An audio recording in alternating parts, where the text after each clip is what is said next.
think the reason that they have this discussion, Marcus, is that is the proudness of a club like Bayern Munich. They always have great players. So I think that it's hard for anyone following Bayern to say, "Wow, we're depending on one player." But they are desperate to get him to sign, to extend his contract.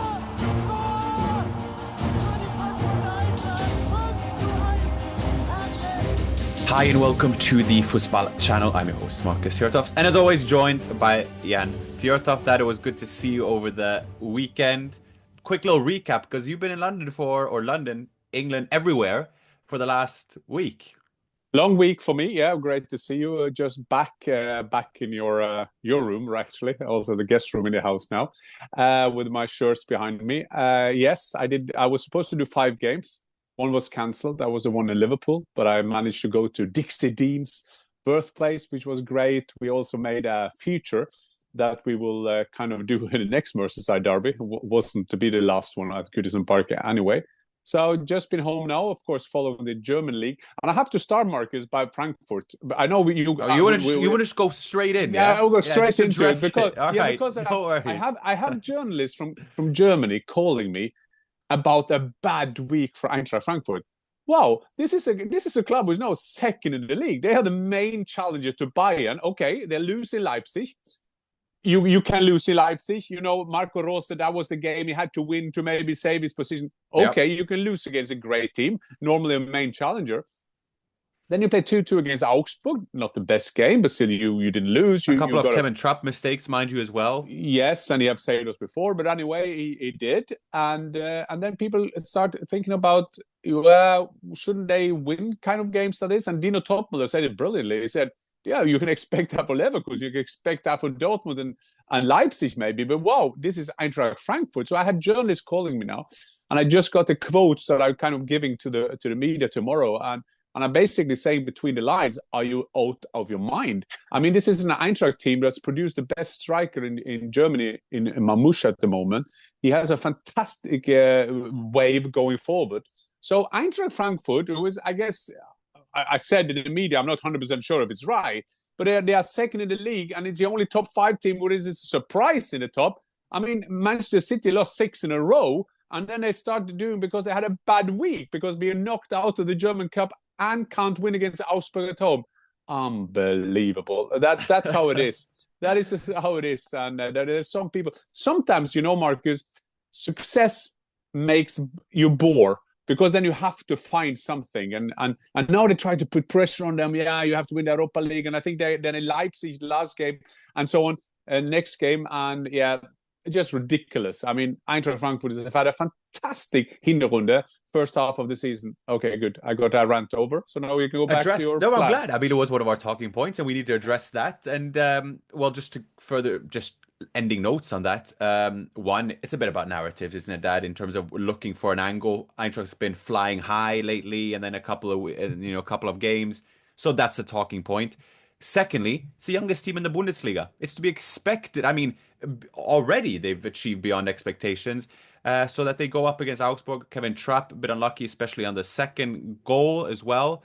But yeah, 2-2 against Augsburg. Ekitike and Hasenhüttl with his first Bundesliga goal. Talk about narratives, Dad. I also want to address something. So now it's my turn, I think. Musiala. And the talking point is, Bayern are too dependent on Musiala. Can you believe that? yeah, exactly. But I think it's, without killing a good story, the story here in of itself is, of course, Bayern should be dependent on Jamal Musiala. We love Musiala. We love Florian Wirtz, the same kind of players that are leading their team, so to speak, in creation, in terms of goal output. And if anything, Jamal Musiala should have a bigger output. He should have an even bigger impact. If you go through his last Bundesliga season. So last season, 10 goals, 6 assists. Season before, 12 goals, 10 assists. Then 5 goals, 5 assists. And then his first proper full season, 6 goals, 1 assist. For me, Jamal Musiala can be a future Ballon d'Or winner. I'm expecting him to increase that output even further. And so the story becomes just a bit ridiculous for me, because last season we addressed the fact that maybe Musiala had to do more for Bayern, and up he steps, and now it's a problem that Bayern aren't creating enough. Add to the fact that they had Harry Kane away, and his goal output, 14 goals, 5 assists in the league. But yeah, I find that whole discussion a bit like ridiculous. Where is the narrative? And then you can understand, okay, the other creative players haven't performed well. Fair enough. But Bayern should be dependent on Musiala. But it's. I think yes, I understand what you're saying, and I agree with you. They are depending on him. He's one of the best players in the world already. Him and Florian Wirtz. This is what the new platform of the German football, the future 2026 and onwards, is built on the two of them. But I think the reason that they have this discussion, Marcus, is that is the proudness of a club like Bayern Munich. They always have great players. You have a Leroy Sané, you have Harry Kane, you have Thomas Müller, Manuel Neuer, you have Upamecano, who is a French defender, although he did a big mistake again now and gave Heidenheim a chance to kind of come back. But so I think that it's hard for anyone following Bayern to say, wow, we're depending on one player, but they are desperate to get him to sign, to extend his contract. This weekend, there was a Jahresverhauptsammlung, which means it's the annual meeting. Remember, this club is owned by the fans. That is a very important event for Bayern, because this is the shareholders, so to say. They meet up, they have all different kind of speeches. This one, they retired number 5 of Franz Beckenbauer, their Kaiser. I think that was fantastic. I mean, for the Americans, listen, this is not normally that they do that. I mean, they did it with Bellingham and Birmingham. That is the last time I remember it, which is funny. Not funny now when you see it now, but it was not. It's so not European. It was a bit doing irregular that at the time. Yes. Yeah. And they did the Kaiser, but the big dream for them was to kind of present the extension of Musiala's contract. That was, I think, there was a goal for them. They didn't succeed in doing that. Musiala also said when he was on his way with Germany, he said, we have to wait into the new year before I decide and so on. Let's calm down. Let's take step by step.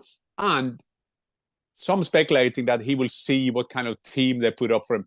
They know that it will get a good team. I don't think it's down to good old money. And it's also good on a time that you see what will Florian Wirtz do? Will he come to Bayern? Look at Bellingham, went to Real Madrid, success. Look at Erling Haaland, left us, left the Bundesliga, gave it to England, won the treble with Manchester City. Sancho, a bit exception because he was better for Dortmund, although he scored again now for Chelsea, which was good.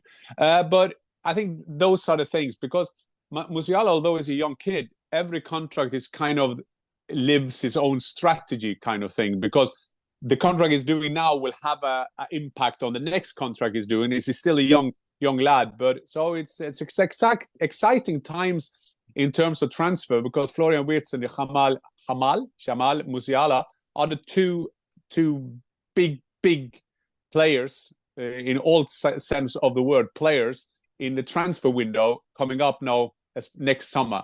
Florian Wirtz, I guess it's 99% that it will go. Although there is a chance who will be the next coach of Real Madrid. Could it be Alonso is coach and so on? If not, wait another year. Well, let's see. But Jamal Musiala, although young, they are depending on him. But you push a bit the proudness, the dignity of the Bayern fans, Marcus, when they say you're depending on one player. Right. So it's a bit about the pride element of it. Yeah. Then. And we have to also congratulate, so to speak, but also underline the fact that Musiala scored his 40th and 41st Bundesliga goal. He's the 7th youngest player in Bundesliga history to reach 40 goals. The only players to achieve this milestone at a younger age is Holland. It is Dieter Müller, Klaus Fischer, Gerd Müller, Timo Werner, and Uli Hoeneß. So he's in good company, and the only not out-and-out striker. So the only midfielder on that list. Yeah, obviously he's an attacking midfielder, but nonetheless, just underlines his impact at an early age. Quick explainer, as Rory Stewart always say in Rest is Politics. One of my favorite podcasts, of course, with Alistair. Dieter Müller. Imagine being called Müller and being a goal scorer in Germany, and you're not Gerd. So Dieter Müller has a funny record, or not a funny record, it's a great record. 6 goals in one game. 6 goals he scored in one game. And remember that time when Lewandowski scored 5 in 60-ish minutes, and they interviewed him and said, how nervous were you? But he ended with 5 goals. And a quick explainer, Marcus, I've scored 6 goals in a game, in a cup game. I scored it for HamKam against Lørenskog in the cup. I think it's a bit harder in the Bundesliga, but still. Yeah, but even still, 6 goals. I take cup game. It's an official game, so I'll take it. I think I scored 6 goals once in a 5-a-side. Does that count? That doesn't count. Well, it counts for the Fjørtoft family. It does count. All goals count. Yeah, but 4-2 against Heidenheim. Heidenheim had 2 goals, 2 shots. 2 shots on target. Very efficient at that. Moving on, let's talk a bit about Stuttgart, because they turned around against Union Berlin. Union led 2-0, only conceded 11 goals up until that point, and Stuttgart turned it around. And Nick Woltemade scored 2 goals. 6'6" forward, came from Bremen ahead of the season. Bear in mind, Stuttgart have Undav, they have Demirovic, they have Traore, and then they have this young lad, so to speak, who's been ever present in the German national teams, youngest ever debutant in the Bundesliga for Bremen. Went to Elversberg on loan, went back to Bremen, and Stuttgart signed him, but he scored 2 goals in 30 Bundesliga appearances last season. And up he comes. All 3 of his goals have come as a substitute under Hoeneß, including his brace. And what I like about him is he's 6'6", but pretty athletic, pretty technical, what have you. A 2 couple of great goals. A bit reminiscent of, and as a Bundesliga mentioned that as well, is Kalajdzic. We remember what's he, 6'7", 6'8" forward who went from Stuttgart to Wolves as well. So it's always nice to introduce, I guess, reintroduce new profiles into the fold. And Stuttgart in 8th, but 1 point behind 5th. And 5th, Dad, is where it leads me to, because now you have Freiburg, you have Dortmund, who won 1 against Gladbach, and you have Wolfsburg, who are in 5th suddenly. It's unbelievable. I just want to say, remember, my prediction is Sebastian Hoeneß to Leverkusen, Xabi Alonso to Real Madrid, and then we miss who will be the next Stuttgart coach. That will be Sandro Wagner, who is the assistant of Germany at the moment. I just say, and Kalajdzic, that you spoke about, is Austrian. Was, I think, a couple of times he done his crucial ligaments, so we just wish him all the best coming back. And also Peter Crouch, he is an unbelievable tall man, but he was very skillful and a great striker. But talking about tall strikers, when I played in Austria for Rapid Vienna, I wasn't a number 11, but I played it as a number 9. And the number 9 at Austria, Ralf Hasenhüttl, who's a coach now for Wolfsburg, done well.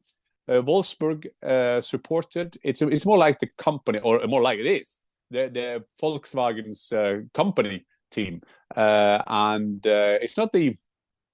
I played them many times. I won't say that to go there is a football city. It's more like a Autostadt, of course. It's a car city. And then Volkswagen had trouble, took a bit back of the sponsoring, been a bit up and down on the table. But now Ralf Hasenhüttl has found a way, and Ralf Hasenhüttl has a quite good reputation as a coach. Red Bull School, been in Leipzig, been in England, of course, in Southampton. So I like that. And just show you now that from that mid-table positions, there is a battle now between a lot of clubs now getting those extra shot at Europa Cup. Absolutely. And Hasenhüttl took over in March after Kovac and took them kind of away from the relegation zone and saved them, so to speak. They were a bit. It was a bit shaky at one point, and then going into this season, I think what really changed for them is when they win the cup against Dortmund. And before I find my stats here in front of me, is that Wolfsburg are unbeaten in their last 8 and won their last 5 in a row, and up against a Mainz team who had won their last 3 games, who were unbeaten in 5. So it was a pretty good matchup. Jonas Wind scored twice towards the very end there to push them up to 5th and equal on points with Dortmund. And we don't have to go forever on about Dortmund, Dad. I think all things considered, playing away to Gladbach improving, okay, fine. But, and just I have to digress slightly. I put my hand there. I have a Dortmund shirt. I just want to say, really random, because no, yeah, you have it behind you, behind the Borough shirt, I think. Okay. And I've got there it away. is. There That it is. is, yeah. But I just want to give a shout out because on Friday I went for a Christmas dinner. It was Secret Santa, and I got as a gift the Dortmund shirt. And I thought, oh, okay, Oh, maybe they done a little research or what have you. The truth of the matter is, it was just completely random. This guy had gone through Camden Market and he'd gone through try to find some shirts and happened to buy a Dortmund shirt. And then and then I was the lucky one. So I just thought that was a bit funny, a bit random, and now I can add to the Bundesliga collection, even though the Frankfurt one is there. If you're seeing this on video, which we would recommend as well, go on YouTube and subscribe, obviously. But Dortmund 1-1. Bino Gittens, one of the few bright spots for Dortmund, but we have to call spade for a spade. Dortmund have always been second. They've been challengers, whatnot. They finished fifth last year, qualified for Champions League because of the coefficient and what have you. But being fifth, being fourth even, is the bare minimum for Dortmund. And they now find themselves in fifth, yes, under new leadership and what have you. But nonetheless, it's as if maybe they lost a bit of their aura, a bit of the belief, I don't know, a bit of their standing as a big team, and now they find themselves in the midst of these teams. No disrespect to them, but nonetheless not the teams that they're used to being around. I think we love. I guess we could say we love Dortmund. We love the stadium. We love the football history of our family. I made my debut against Dortmund. I followed Dortmund so many times in the Champions League, seeing them going against Bayern Munich in the Champions League final at Wembley that time. Last year as well. Jürgen Klopp, Erling Haaland, so many great players have been there. But I think what kind of took them off is this, not last season, where Leverkusen won, but the season before, they only had to win against Mainz, couldn't do it, and Bayern kind of was given the championship. And I say given because you've never been given a championship. But what Dortmund has done, there is something about they're running after the culture. There is something going on. Now they're going back to it's the same process as everybody. You kind of go way back to a Klopp pupil. You want to get that stardust of Klopp. That was the best time. Remember, they won the double. They won it 2 in a row, and it was like a fantastic team. And now they go back as Manchester United did with Ole Gunnar Solskjaer. They found a pupil who kind of could take that off. Hasn't worked out for Dortmund, and it's difficult when you can't get that culture in, and we'll see if Shine will survive the Christmas period, because surely he will. Surely he'll survive. Yeah, that, I will. But just in the week that we see Ashworth being fired at Manchester United, Marcus, there is no one who is safe in their job. This is a lot of emotions, a lot of money invested. Which coach will be available to come back in again? The big dream will be Jurgen Klopp, but wait, he is by Red Bull, so that won't happen. And then you have Watzke hanging around there, who says he doesn't have an official title, or he's giving that away to Lars Ricken, but he's still around. You have Matthias Sammer. You have so many people. We discussed it so many times. And it seems that they can't take it forward, not that constant kind of thing. That is Frankfurt. They're doing the thing that Dortmund are doing, get young players in, sell them for big money. That was the identity. That was the Bellingham, Sancho, Haaland kind of way they did it. I can bring back Aubameyang, Dembélé, Mkhitaryan. They got in players and developed them from, I always said, go there as a good player and leave as a great player. But they seem to lose it a bit now, which shows you how hard it is to maintain a philosophy at the club. You see in the Austrian league now with Red Bull Salzburg, they're winning year after year after year. Now they at one time they have this playoff system that you have to be among the best 6. Big game in Austria this weekend. Rapid Vienna, my club, where in Salzburg played 2-2. So there is a lot of thing going on at the different clubs when you kind of lose a bit your philosophy, and you're so desperate to find back to your success that you somehow kind of forget your philosophy. And that is quite hard. But I think also maybe Dortmund were at the forefront of it a while in terms of the personnel they had in, maybe the tools they had available. I think now in the modern world, amongst the very top teams where you have the very best resources and there's a huge competition for talent and the best staff, I mean, talent on and off the pitch, the detail, the devil's in the details, and it's becoming harder and harder to be distinct in that. So everyone has a data and analytics tool. Everyone wants to play a certain way. Everyone wants to recruit a certain way. So the availability of what you can scout and whatnot have you has become so competitive. So that's why you see like it's so fine in the details. But I think it gives credit to someone like Eintracht Frankfurt then, who are able to, despite relative lack of resources compared to bigger teams, now almost overtake, very simplified, but nonetheless overtaking that position that Dortmund have and said, this is who we are, this is the platform we provide, and also being successful at it. I think it's all even more credit because I think these bigger teams, they will have everything available to them. And that's why you need also, to complement the data, of course, good people. And that's where Eintracht, and we go on about Eintracht Frankfurt, but they are a very good model. They're second in the Bundesliga with this model. And I think that they are maybe one of the best run clubs in Europe. And I say that in terms of the resources available. Yes, Eintracht Frankfurt is based in Frankfurt, which is a lot of money there. But I think it's like you're saying, it's down to people. And the first phase of German football is just have a look at the second league table. You have Hertha Berlin, Schalke, Hamburger Sportverein, three of the best clubs and most prominent clubs in Germany. They're in the second league and can't get out. They can't get out.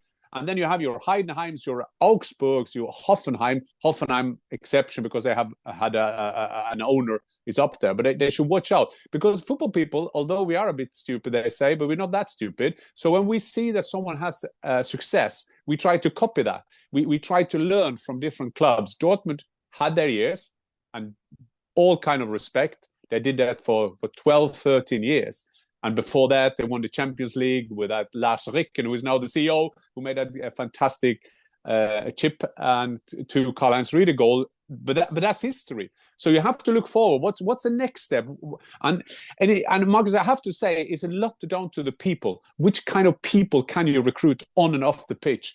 And a lot of the clubs, if we take Manchester United now, no patient, Ten Hag, they give him extra months. They let him have his players. Then you have Amorim in with another kind of system. I mean, it's a recipe to disaster. And you have to have a continuous way of doing it. And the problem is for Dortmund at the moment is when you come to that stage and it doesn't work, what do? Stick to your philosophy or try to find another way.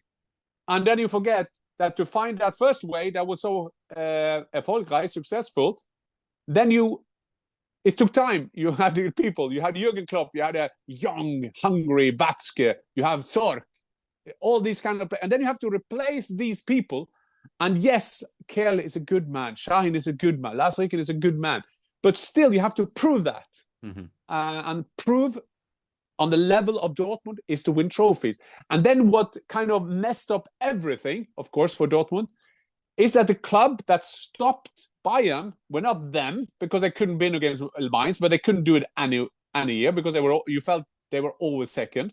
And then Bayer Leverkusen, people, is Fernando, the CEO. You have Rolfes, the head of sport, and you have Alonso, the coach. And then they get new people on the pitch. Xhaka, Wirtz go in the right direction, and so on, and so on, and so on. So it's down to people, Marcus, but of course it helped to have money to get the right people as well.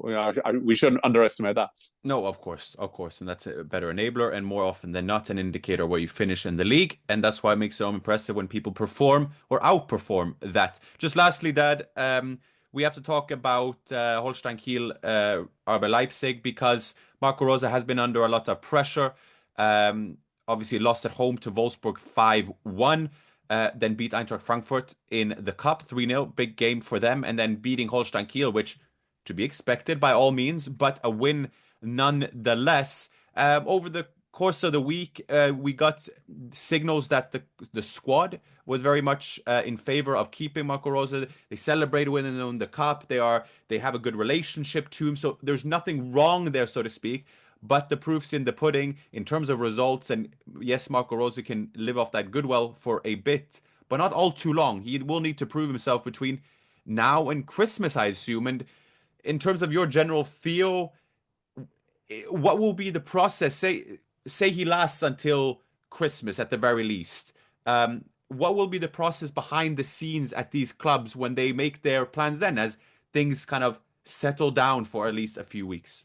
Well, let's put it this way. If Red Bull keeping Sergio Perez, they have to keep Marco Rose. But Sergio Perez he can't drive at the moment. So they have some big decisions to be made. Maybe Sergio Perez is gone when we publish this one. I think it's an advantage for Marco Rose that Jurgen Klopp is a part of the management now. They have good football people there. They have Minslav, who has the experience from Leipzig, of course. Very good, organized, very knowledgeable football man. Then they have Mario Gomez, the legendary striker for Bayern. There's a lot of other clubs for Germany. And then they have Jurgen Klopp. So I think they understand that in Marco Rose, they have a good man. It's not often the management to kind of fire people, Marcus. I've said that before. It's more or less the environment. If the pressure is too high, if they have they're after him, they're kind of weak in the team. And to your thing with that the team is behind him, Marcus, they all are. But if you ask a player, do you like the coach? Yeah, no, I know, but it's just how it looked and stuff like that. Yeah, exactly. Then you have to put that in how they do look. I've been a part of some firing of coaches also as a manager. You can even land the special with you, actually. Yeah, and the biggest compliment I got from one player after we did that, he told me, and I won't mention the name of player, coach of the club, but he said, I said, I had no idea that was to happen because I thought all was good between you. Fair enough. And the players, they should be loyal to their coach. That's not their job. Although a couple of times we had some coaches who have to get out of Frankfurt as well. But Marco Rose, I rate him, Marcus. I think he's a great coach. But we have to end with my player of the week. I will give a player of the week. Yeah, Antonio Nusa. Is he 19? Is it Nusa? A fantastic, a Norwegian. As Ståle Solbakken, our national coach, have said, he had played more for Norway than he had played for his club team, was struggling a bit with injuries in Belgium. Was it 3 goals against Frankfurt he was involved in? I wanted to congratulate him. 3 assists, yeah, 3 assists because it was against my club. I didn't do it. But next time you do that, I'll do that. And he's a great lad, great attitude. I speak to the journalists in Leipzig. They're so impressed with him, both as a player, as a human being. And I think that is a credit to him, his parents and people who are around him. So I'm happy for Nusa, and he has contributed that Marco Rose, for the time being, is safe in the saddle, and I think he will last much longer because I think that Marco Rose is a proper good coach. Yeah, and Nusa has been outstanding. I mean, his vision for the game, even the and his pass. Speed, and his speed, his speed, and it's like the FIFA, the old FIFA games. Yeah. Like when you beat me 5-0 when you were 5 years. But just it goes back to what we started with in terms of output. So you have young players there, and we've forgot to touch upon the Leverkusen game. Obviously, Leverkusen beat St. Pauli 2-1. And there are a couple other games that we missed, but not too essential. Hoffenheim, Freiburg, and Bremen, Bochum, Bremen, and what have you. But it's the output. So we can talk about potential and talent, but when you combine that with the output of goals and assists, then we're talking. Then we're in serious business because then you're making the step into a proper world-class footballer, a global superstar, what have you, depending on where you are. And that's what Nusa is doing. That's where Musiala is going. He's got 8 Bundesliga goals so far, 9 in his last 10 Bundesliga games. Then we're talking serious business. And then it's okay. Then can you do it in Europe, etc., etc. But Nusa's development, 19 years old, outstanding. And you just need, just as I said to the end, you need to be lucky as well. Look at Oscar Bob. Fantastic in preseason. And then he got this injury who keeps him out. I just hope that he will come back fit because you have to have the right timing also of your injuries. Every player will get an injury, but you have to have the right timing. And Oscar Bob on his way to come into the team, and you see Manchester City now, they miss him. They miss that young thing that he was showing, the spirit, the passion that he showed in the preseason. And you've been so bad. I mean, we're lucky, the Norwegians. We have Martin Ødegaard, Erling Haaland, Anthony Nusa, Oscar Bob, 4 of the most exciting young players. I mean, Martin is even young now, but he's always 15 years for us Norwegians, Martin. So captain of Arsenal, the top scorer in the Premier League, in Nusa and Bob, young players. And, well, we just have to get to a World Cup soon. Exactly. And on that note, we conclude matters. And as always, a pleasure. And then we'll be back. I mean, Champions League games coming up this week. All German clubs in action, except for Red Bull or RB Leipzig, sorry, who are on 0 points, somewhat in there to fight for qualifying. So with that, auf Wiedersehen, and we'll chat very, very soon. Auf Wiedersehen from a Norwegian who played in the World Cup. Okay, bye-bye.